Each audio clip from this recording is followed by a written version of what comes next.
और पूर्वोत्तर भारत के सभी प्रदेश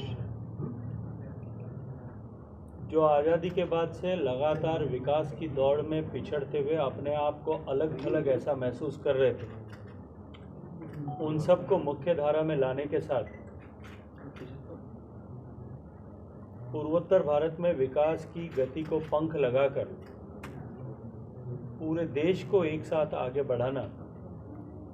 पूर्वोत्तर भारत के प्रदेश भारत के विकास का ग्रोथ इंजन बने, इस दृष्टिकोण से काम करते हुए माननीय प्रधानमंत्री जी ने विकास के नए आयाम स्थापित किए हैं। और इसी अनुक्रम में भारत सरकार के मंत्रियों को बार बार अपने विभागों के विकास कार्यों की समीक्षा के लिए पूर्वोत्तर भारत के प्रांतों में आना होता है। जल शक्ति मंत्रालय जो विभिन्न जल के विषयों को जोड़ करके एक मंत्रालय बनाया गया था, के अलग अलग डिविजन्स सिंचाई और जल संसाधन, पेयजल, नदी संरक्षण और स्वच्छता, इन सब विषयों को लेकर पूर्वोत्तर राज्यों के सभी 7 राज्यों के मंत्री और उनके अधिकारियों के साथ कल दिन भर गुवाहाटी में समीक्षा बैठक ऐसी की गई थी। सुबह 9 बजे से लेकर के रात को 9 बजे तक 12 घंटे लगातार बैठ कर के हमने इन सारे विषयों की समीक्षा की है। प्रगति की समीक्षा करते हुए आवश्यक दिशा निर्देश राज्यों के मंत्री और राज्यों के अधिकारियों को दिए हैं। इसी अनुक्रम में भारत सरकार का ये संस्थान जो जल शक्ति मंत्रालय के अधीन काम करता है, नेरीवाम, इस संस्थान में जहां हम जल, जमीन और कृषि, इन तीनों विषयों से जोड़ करके समाज को और इन धरातल पर काम करने वाले लोगों को जो उनके कौशल उन्नयन के लिए, स्किल डेवलपमेंट के लिए जो काम करते हैं, टेक्निकल डिग्री जो देते हैं, उस संस्थान का निरीक्षण करने का भी अवसर मिला है। असम के जल संसाधन मंत्री श्री अशोक सिंघल जी और मैं दोनों इसी निमित्त आज यहाँ इस नेरीवाम के परिसर में आए हैं। आज चूँकि श्रद्धेय प्रधानमंत्री जी का जन्मदिवस है, पूरा देश एक कृतज्ञ भाव के साथ में देश को वो काल रात्रि को समाप्त करते हुए देश को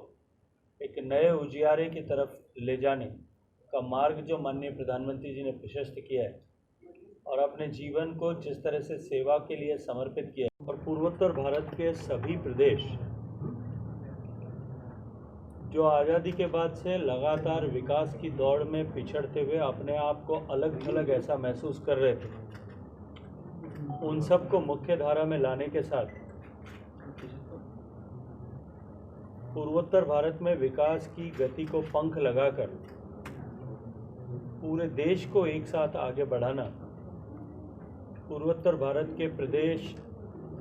भारत के विकास का ग्रोथ इंजन बने, इस दृष्टिकोण से काम करते हुए माननीय प्रधानमंत्री जी ने विकास के नए आयाम स्थापित किए हैं। और इसी अनुक्रम में भारत सरकार के मंत्रियों को बार बार अपने विभागों के विकास कार्यों की समीक्षा के लिए पूर्वोत्तर भारत के प्रांतों में आना होता है। जल शक्ति मंत्रालय जो विभिन्न जल के विषयों को जोड़ करके एक मंत्रालय बनाया गया था, के अलग अलग डिविजन्स सिंचाई और जल संसाधन, पेयजल, नदी संरक्षण और स्वच्छता, इन सब विषयों को लेकर पूर्वोत्तर राज्यों के सभी 7 राज्यों के मंत्री और उनके अधिकारियों के साथ कल दिन भर गुवाहाटी में समीक्षा बैठक ऐसी की गई थी। सुबह 9 बजे से लेकर के रात को 9 बजे तक 12 घंटे लगातार बैठ कर के हमने इन सारे विषयों की समीक्षा की है। प्रगति की समीक्षा करते हुए आवश्यक दिशा निर्देश राज्यों के मंत्री और राज्यों के अधिकारियों को दिए हैं। इसी अनुक्रम में भारत सरकार का ये संस्थान जो जल शक्ति मंत्रालय के अधीन काम करता है, नेरीवाम, इस संस्थान में जहां हम जल, जमीन और कृषि, इन तीनों विषयों से जोड़ करके समाज को और इन धरातल पर काम करने वाले लोगों को जो उनके कौशल उन्नयन के लिए, स्किल डेवलपमेंट के लिए जो काम करते हैं, टेक्निकल डिग्री जो देते हैं उस संस्थान का निरीक्षण करने का भी अवसर मिला है। असम के जल संसाधन मंत्री श्री अशोक सिंघल जी और मैं दोनों इसी निमित्त आज यहाँ इस नहरीवाम के परिसर में आए हैं। आज चूँकि श्रद्धेय प्रधानमंत्री जी का जन्मदिवस है, पूरा देश एक कृतज्ञ भाव के साथ में देश को वो काल रात्रि को समाप्त करते हुए देश को एक नए उजियारे की तरफ ले जाने का मार्ग जो माननीय प्रधानमंत्री जी ने प्रशस्त किया है और अपने जीवन को जिस तरह से सेवा के लिए समर्पित किया है।